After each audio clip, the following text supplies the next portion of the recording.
जितने भी हमारे क्षेत्र के 3 विधायक हैं, एक सांसद है, वो खूब कान खोल कर सुन ले। खुली चेतावनी है किसानों की, किसी भी गांव में आने की जरूरत ना समझे। किसी भी गांव में जाने से पहले खूब सोच लें, विचार कर लें, अन्यथा इनकी बेइज्जती कर दी जाएगी। यूं ही लेंगे फैसला जो चल रहा है। इतने यार पैर नहीं होगा किसान क्यों हटेगा। क्या किसानों के कंधे पर बंदूक चलाएंगे? किसानों का कंधा, किसान इस देश के निवासी नहीं है क्या? किसान इस देश के बाशिंदा नहीं है, वो वोटर नहीं है। कंधा क्या होता है इसमें? इतना बड़ा अत्याचार आज तक इस देश में, भारत देश में नहीं हुआ था। इस जलियांवाला बाग में जो कुछ डायर ने किया था, उससे भी बड़ा कांड किसानों के खिलाफ और देश की जनता के खिलाफ ये कर रहे हैं। जगह जगह एसटीएफ की उनकी जांच बैठा रहे, पर कि आज तक कोई निर्णय हमें तो नजर आया नहीं। जरूरत पड़ी तो कुछ भी करने को ये किसान मजबूर है। अभी खट्टर का एक वीडियो वायरल हो रहा है जिसमें वो उकसा रहा है अपने कार्यकर्ताओं को कि डंडे उठा लो इन किसानों के खिलाफ और डंडे मारो इनको, और तुम भी जेल चले जाओ। तुम 2 महीने 4 महीने में जेल से आओगे, तुम्हें नेता बना देंगे। केशव प्रसाद मौर्य को बर्खास्त किया जाए, अजय मिश्रा को बर्खास्त किया जाए, और जो उसका लड़का है वो टोनी, उसको तुरंत अरेस्ट कराया जाए। गृह मंत्री जो है उसके इशारे पे ये सारी घटना घटी जा रही है। जिसने उनको मारा है, जिसने कार चढ़ाई है, उनको जेल में नहीं डाला जाता, तब तक किसानों का प्रदर्शन जारी रहेगा। लखीमपुर में हुई किसानों की मौत के बाद लगातार किसानों में भारी रोष है और बागपत में भी किसानों ने देर रात्रि में NH 709B हाईवे पर जाम लगा दिया था और किसानों की तरफ से ये रणनीति तय की गई थी कि आज 11 बजे के बाद किसान यूनियन के कार्यकर्ता कलेक्ट्रेट पर पहुंचेंगे और वहां पर हाईवे जाम कर अपना विरोध दर्ज कराएंगे। फिलहाल हम किसान यूनियन के प्रवक्ता और किसान यूनियन के सचिव के घर पर पहुंचे हैं। तस्वीरों में आप देख सकते हैं फिलहाल किसान यूनियन के कार्यकर्ता यहां पर एक बैठक कर रहे हैं और इस बैठक में निर्णय लिया जाएगा कि लखीमपुर घटना को लेकर बागपत में क्या होने वाला है। हमारे साथ में किसान यूनियन के अध्यक्ष हैं, उनसे बात करेंगे। अध्यक्ष जी, वार्ता चल रही है, क्या रणनीति तय की जा रही है? रणनीति किसान सबके इकट्ठा हो चुके हैं, सबको खबर लग गई है। बहुत ही दर्दनाक और बहुत ही शर्मनाक घटना है। इस विषय पे किसान लाबंद है और अब कलेक्ट्रेट की तैयारी है, वहां जाकर DM को ज्ञापन देंगे और जरूरत पड़ी तो कुछ भी करने को ये किसान मजबूर हैं, लाचार हैं और ये बिगुल बज चुका है। अब ये शांत नहीं बैठेंगे किसान। जो भी किसान वहाँ शहीद हुए, वही हमारी डिमांड है। 2 करोड़ रुपए किसान को मुआवजा मिले, एक परिवार में नौकरी मिले, और जो हत्यारोपी हैं, आरोपी हैं, उन्हें तत्काल सजा हो, कम से कम उम्र कैद, आजीवन कारावास, और केशव प्रसाद मौर्य को बर्खास्त किया जाए, अजय मिश्रा को बर्खास्त किया जाए, और जो उसका लड़का है वो टोनी, उसको तुरंत अरेस्ट कराया जाए। इतने ये अरेस्ट नहीं होगा, किसान शांत बैठने वाला नहीं है। मुख्यमंत्री ने तो कह दिया है कि पूरे मामले में जांच होगी और जो दोषी होगा उनके खिलाफ कार्रवाई की जाएगी। तो उसके बाद फिर ये क्या हो रहा है कि लोग लखीमपुर पहुंच रहे हैं और अपना हुड़दंग कर रहे हैं? ये कहने वाली बात अलग है कि CM साहब कह रहे हैं, भाई योगी जी कह रहे हैं कि भाई उनके कार्रवाई होगी। कार्रवाई कब होगी? मरने वाला तो गाड़ी से कुचल के मार दिया इन लोगों ने। इतना बड़ा अत्याचार आज तक इस देश में, भारत देश में नहीं हुआ था। अन्नदाता है ये, कोई छोटी मोटी चीज़ नहीं है। किसान हर चीज़ को घटाता है, हर चीज़ को बढ़ाता है। इसके साथ इतना ज़बरदस्त अन्याय है, काले कानून इनके ऊपर थापे जा रहे, और इससे बड़ा जुल्म और अत्याचार क्या होगा। जब किसान विरोध प्रदर्शन वहाँ कर रहे थे, उनके ऊपर गाड़ी चढ़वा दी, तो इनकी प्री प्लानिंग है। गृह मंत्री जो है उसके इशारे पे ये सारी घटना घटी जा रही।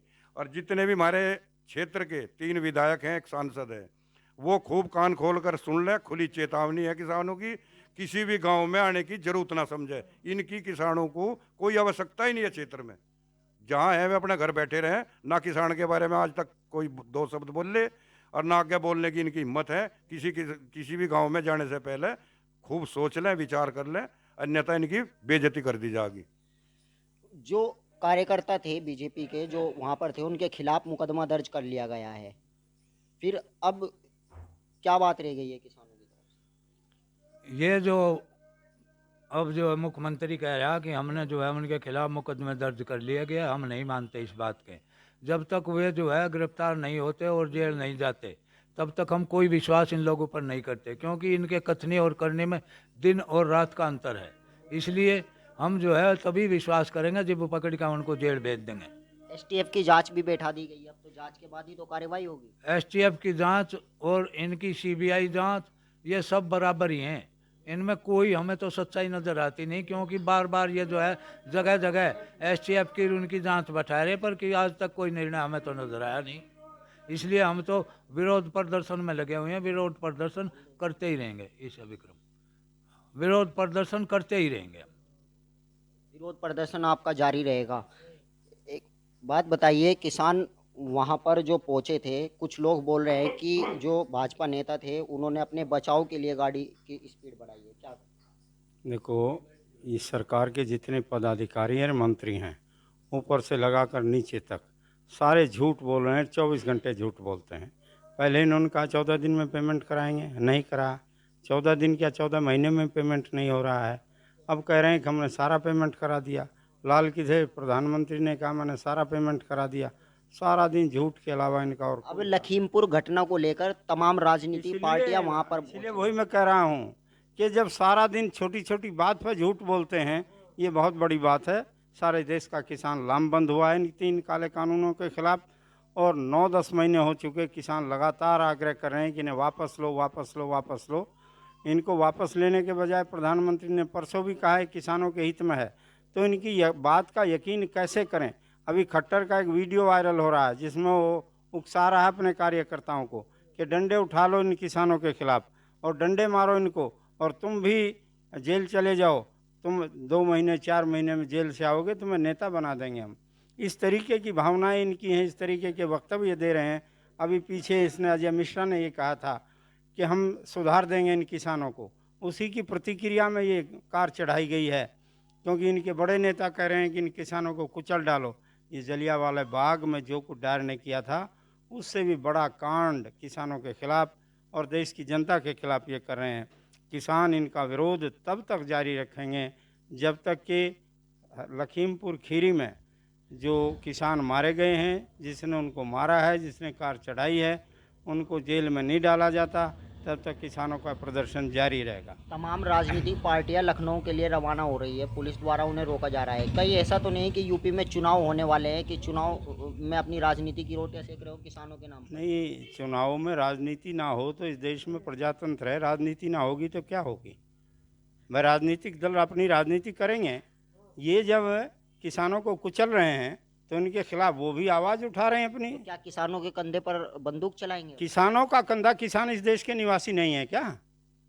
किसान इस देश के बाशिंदा नहीं है, वो वोटर नहीं है। कंधा क्या होता है इसमें कि कंधे पर तीर चला रहे हैं? उनको चुनाव लड़ना है, किसानों के हक में आके खड़े हुए हैं, इसमें बुराई क्या है? किसानों का गाजीपुर बॉर्डर पे भी धरना चल रहा है, तो किसानों के साथ धरने पे क्यों नहीं बैठ जाते? कौन? हम नहीं बुलाते किसी को, हम मंच साझा नहीं करते। हम कह रहे हैं तुम अलग से अपनी बात रखते रहो, हम अलग से तुम अपनी बात रख रहे हैं, अब क्या हम बुला नहीं रहे। अब क्या रणनीति है? जो कलेक्ट्रेट पर आपका धरना प्रदर्शन है, अब आप किसान क्या फैसला लेंगे वहाँ पर? यही लेंगे फैसला जो चल रहा है, इतने आर पार नहीं होगा किसान क्यों हटेगा। बिल्कुल, हमारे साथ में जो थे बागपत के किसान यूनियन के कार्यकर्ता थे, और किसान यूनियन कार्यकर्ताओं का कहना है कि अब वो कलेक्ट्रेट पर पहुंचेंगे और उसके बाद जो निर्णय होगा वो वहां रणनीति तय की जाएगी। हैदर मलिक, न्यूज़ 80, बागपत।